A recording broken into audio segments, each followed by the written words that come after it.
If you like the Necrons that you see in this video and would like to purchase them, check out the pinned comment in the comment section. Hello, Matwa here. Over the last few weeks, I've been showing you what I did where it concerns the Necrons with gauze flares. And now they have to be painted. I'm going to be showing you a step-by-step guide on how I got this lovely shade of red with accents of black and gold and of course, green, which is my favorite color. Did I also mention they're blacklight reactive? First, we have to glue our minis onto a painting handle of some sort. Here you see me gluing my Necron to a 35mm base that came with it originally. And this part I'm actually priming with my favorite primer, which is from Vallejo. It's a black, basic black primer.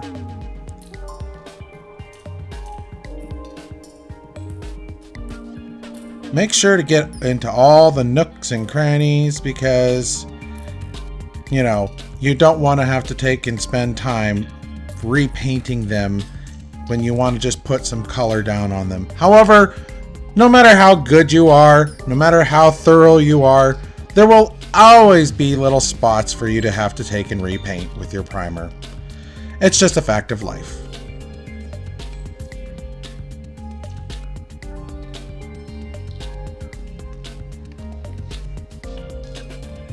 I decided to go for an over the shoulder shot here because I figured it'd be a lot more interesting to see what I'm doing where it concerns placing all the primer on my minis.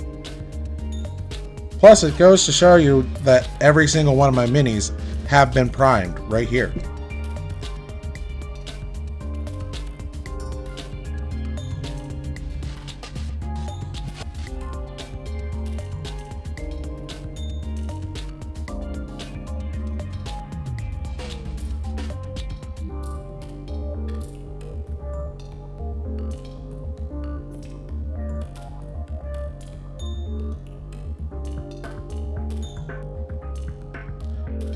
And here you see me painting one of actually all of the newer Necrons from 2020. And I don't have them on their handles yet or their bases yet because right now they have the crystals and also those coffee grounds on them, so that way I can paint up their bases, and I don't want to have the overspray of the primer on the crystals because that totally defeats the purpose of having resin crystals that are opaque. Now, the thing about these new Necrons is that they're very highly detailed. Like I said, I really do like the way that Games Workshop does their models nowadays because they're highly detailed and they're a lot more fun to paint.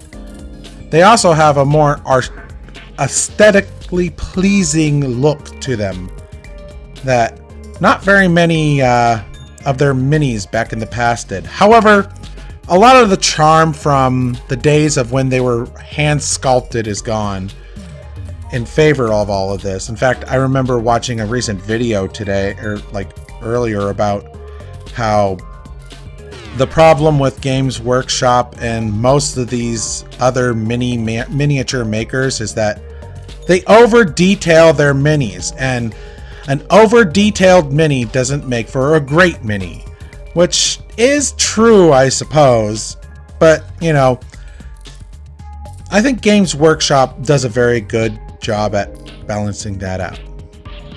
Now here you can see me put the Piece de Resistance green fluorescent paint. Yeah, that was me turning off all of my lights while the black light was on. I like to get the paint into all the little nooks and crannies of where I think that these Necrons would feasibly glow. And also, remember, inside your drilled barrels, you have to make sure that those barrels are drilled, because if you don't, people are going to make fun of you. It's alright if you actually have one or two that aren't drilled, because I know there have been times where I've gone through and painted all of them up and, you know, like got to the stage where I'm painting the barrels and it's like, ah, crap, I forgot to drill out that barrel. Now, what I'm doing here is I'm putting a silver dry brush, like a dark, like gunmetal, or in this case, the Vallejo gunmetal gray silver. It's a really dark. In fact, I actually added a little bit of like black ink to it to make it a little darker than what it should be, because I like having that really, really dark silver to base up for. Now, with normal Necron painters, this would probably be your finishing stages and your Necrons would be fine. And yes, that would be true. However, I like to take my stuff a little bit further, at least that plus ultra. Sorry, I've been watching My Hero Academia lately.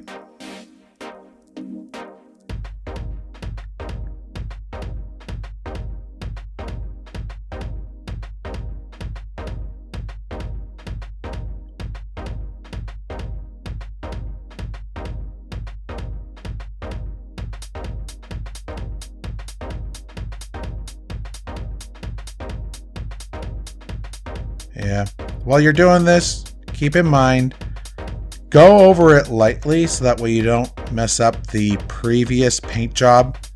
So that way it just kind of peeks through. And of course, I decided to show you my 2020 Necrons that I'm doing. This was shot originally for my shorts.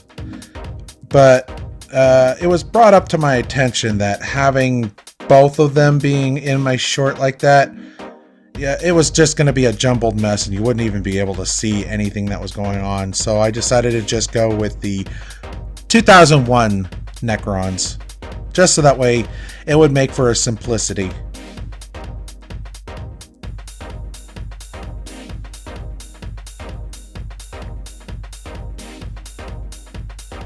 Again, I just love the way that these guys look. Like, I was never a Necron fan until these 2021 or 2020 Necrons were released. They have something that's aesthetically pleasing about them.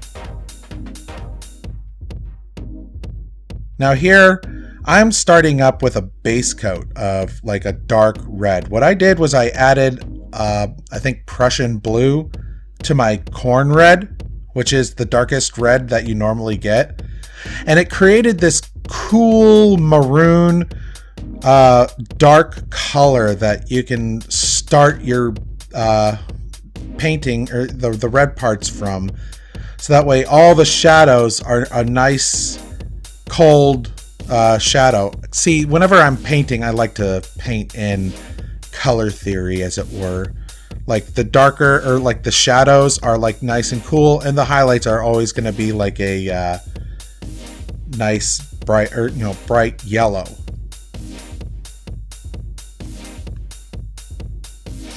And remember to keep it all in a nice place, and don't paint, or don't be afraid of painting over those little spots in the chest here. You can fix it up later and do like some spot highlights with your fluorescent paints when you're finished. That's pretty much what I did.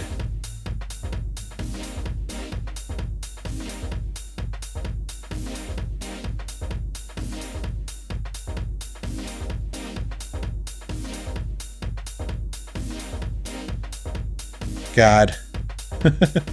It's so funny. Matara Khan, the VTuber that I definitely got me into starting this channel, she had a book club where we read the Infinite and the Divine. I think that would have been a nice book to be reading, especially while you're painting Necrons or doing something with Necrons. Oh, this is the next level up, or the next color up, of course. It's corn red! As you can see, it's got more of a warm color or warm tone to it. But yeah, it's definitely gonna become more dull and more cool as it dries. But it's always a nice, color to start from. I decided to add the Prussian blue to it because this was more of an experiment of mine. And I say that with quotations. I kind of figured it would work originally. Especially given the fact that I actually do have a lot of color theory under my belt. And that too can be in a tool in your belt, tool belt, when you're doing this painting.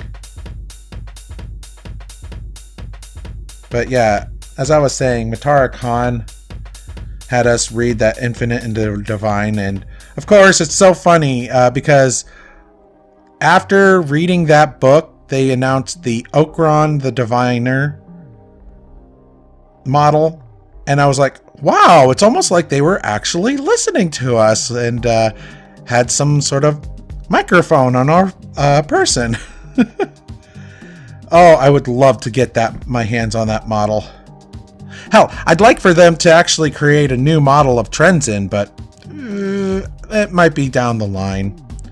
And of course, the next red up is going to be Mephiston Red, which I did some research. Yes, Mephiston is a version of...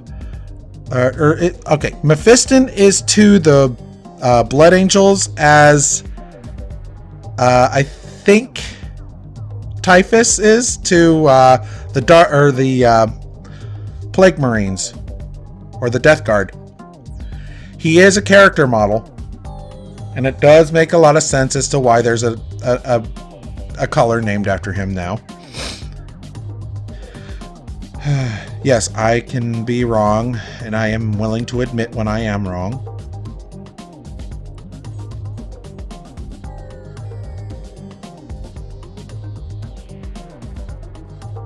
I just love how this looks. Painting red is definitely one of my favorite things. Like, red and green are two of my favorite colors to paint.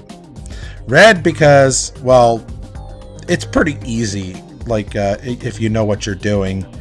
And if you're not afraid of, like, getting a highlight of, like, either orange or white, or pink, I should say.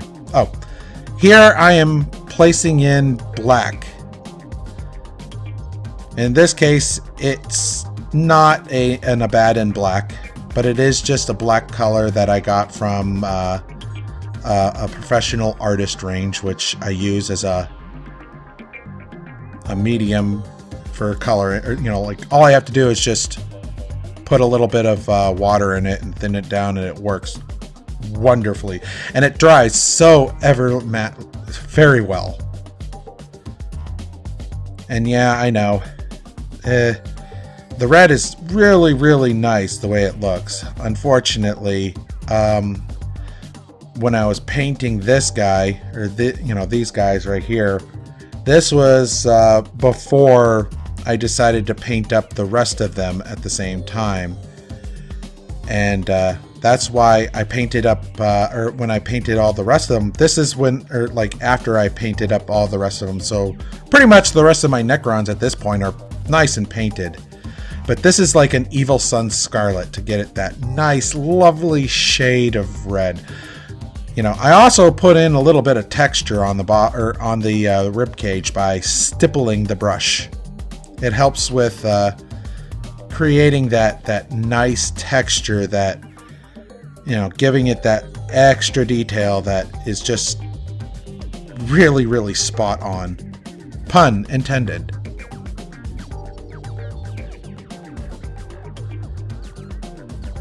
And I only take and do it towards the top of the models because that's where most of the light is. I want people's attention. That's one of the things that everybody says. You gotta make sure where you want people to be looking. And you want that place to be the most bright. Which is why I don't put any of this Evil Sun Scarlet on their legs. It's not their legs that they're supposed to be paying attention to. It's their rib cage and it's their heads. Because they are, even though they're warriors, they are still kind of technically character models in their own right.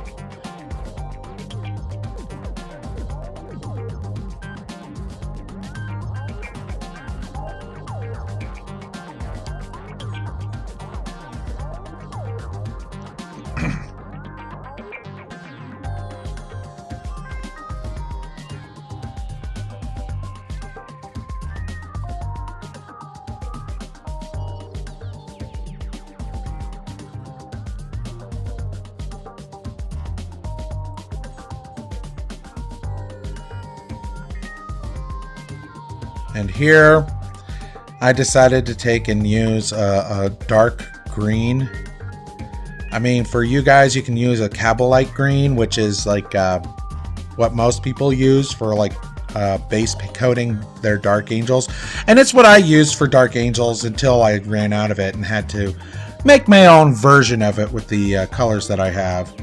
I mean, it does match very well with the Dark Angels Caliban green, but it's a little more green toned rather than kind of a bluish tone of the Cabalite green. And also my version has a little bit of a glossiness to it because some of the paints that I used were glossy. Ugh. And here it's a 50-50 mixture of a white paint, or in this case the titanium white, and also moot green. Don't be afraid to mix moot green, or like mix your colors together to make whatever color you think is really necessary. And it gives this nice bright glow to it. And, you know, which is what I was going for where it concerns these coils. Like, every Necron that I've seen has this as like a green glow to it for their weaponry. And it looks absolutely stunning.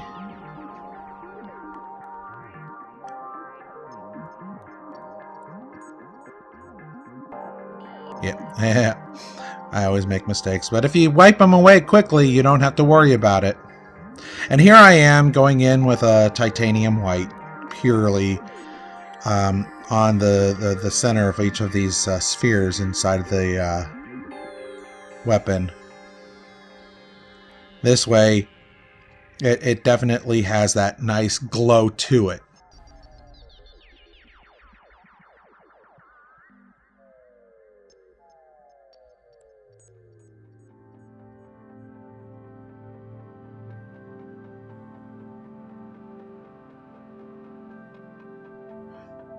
Unfortunately, I wasn't able to get the footage for the gold and fluorescent paint you see on the base here.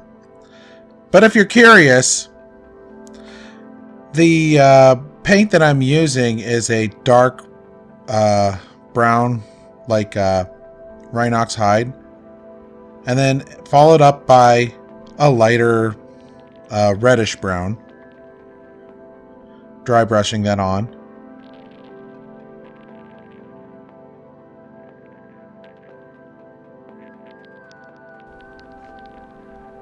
And of course, as you can see, I'm putting a nice light reddish khaki on here. Now you guys can base your minis however you wish. You don't have to take and follow my way of doing things. And of course, paint the rims of your bases, however color, whatever color you need in order to match it in with your army, whether that's black or tan or goblin green for a nostalgic effect. It makes for a nice, tidy looking base, and it's nice and clean. And now that you're finished, just glue whatever mini you have directly onto the base, and of course, you're finished. And there you have it.